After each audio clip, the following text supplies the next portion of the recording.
నమస్తే. ఈరోజు అనగా ఆగస్టు 8వ తారీఖున ఆంధ్రప్రదేశ్ రాష్ట్రంలో ఉన్నటువంటి వాతావరణ స్థితిగతులు గమనించినట్లయితే ప్రస్తుతం మనకు దక్షిణ కోస్తా ఆంధ్రప్రదేశ్ మరియు దాని పరిసర ప్రాంతాలలో ఒక ఉపరితల ఆవర్తనం నెలకొని ఉంది. ఇది 1.5 మరియు 3.1 కిలోమీటర్ల ఎత్తు మధ్యలో కొనసాగుతుంది. అలాగే దక్షిణ కోస్తా ఆంధ్రప్రదేశ్ నుండి శ్రీలంక వరకు ఒక ఉత్తర దక్షిణ ద్రోణి మనము ఈరోజు గమనించవచ్చు. ఇది సగటు సముద్ర మట్టం నుండి 1.5 కిలోమీటర్ల ఎత్తు వరకు విస్తరించింది.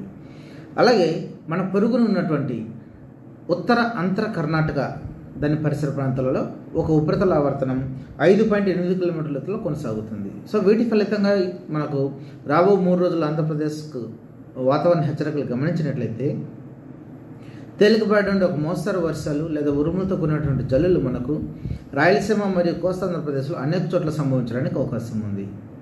అలాగే ఉరుములతో కూడినటువంటి మెరుపులు కూడా మనకు రాబో 3 రోజులు రాయలసీమ మరియు కోస్తా ఆంధ్రప్రదేశ్లో మనకు 1 లేదా 2 చోట్ల సంభవించడానికి అవకాశం ఉంది.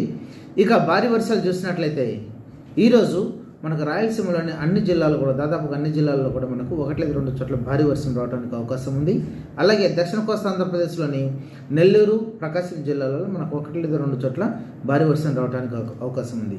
అలాగే ఉత్తర కోస్తా ఆంధ్రప్రదేశ్లో అల్లూరు సీతారామరాజు, విజయనగరం, పార్వతీపురం, శ్రీకాకుళం ఈ జిల్లాలలో మనకు 1 లేదా 2 చోట్ల భారీ వర్షాలు రావడానికి ఈరోజు అవకాశం ఉంది. ఇక రేపటి రోజున చూసినట్లయితే మనకు రాయలసీమలోని చిత్తూరు, తిరుపతి, కర్నూలు, నంద్యాలతో పాటుగా దక్షిణ కోస్తా ఆంధ్రప్రదేశ్లోని ప్రకాశం, నెల్లూరు జిల్లాలలో 1 లేదా 2 చోట్ల మనకు భారీ వర్షాలు రావడానికి అవకాశం ఉంది. వీటితో పాటుగా బలమైన గాలులు మనకు గంటకు 30 నుండి 40 కిలోమీటర్ల వేగంతో మనకు రాయలసీమ అలాగే కోస్తా ఆంధ్రప్రదేశ్లో వీచేదానికి అవకాశం ఉంది. కాబట్టి ఈ హెచ్చరికలన్నింటినీ దృష్టిలో ఉంచుకొని ప్రజలు అప్రమత్తంగా ఉండాలని హెచ్చరికలు జారీ చేస్తున్నాం. మరి ముఖ్యంగా భారీ వర్షాలు ఉన్నందున లోతట్టు ప్రాంత వాసులు తగిన జాగ్రత్తలు తీసుకోవాలి. అలాగే లోకల్గా ఏదైనా వరద రావడానికి అవకాశం ఉంది. అలాగే పాక్షికంగా రహదారులు దెబ్బతినడానికి అవకాశం ఉంది.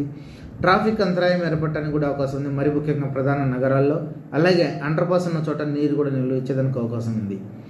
కాబట్టి చిన్న చిన్న పంటలకి ఏదైనా మైనర్ డ్యామేజెస్ వచ్చేదానికి అవకాశం ఉంది.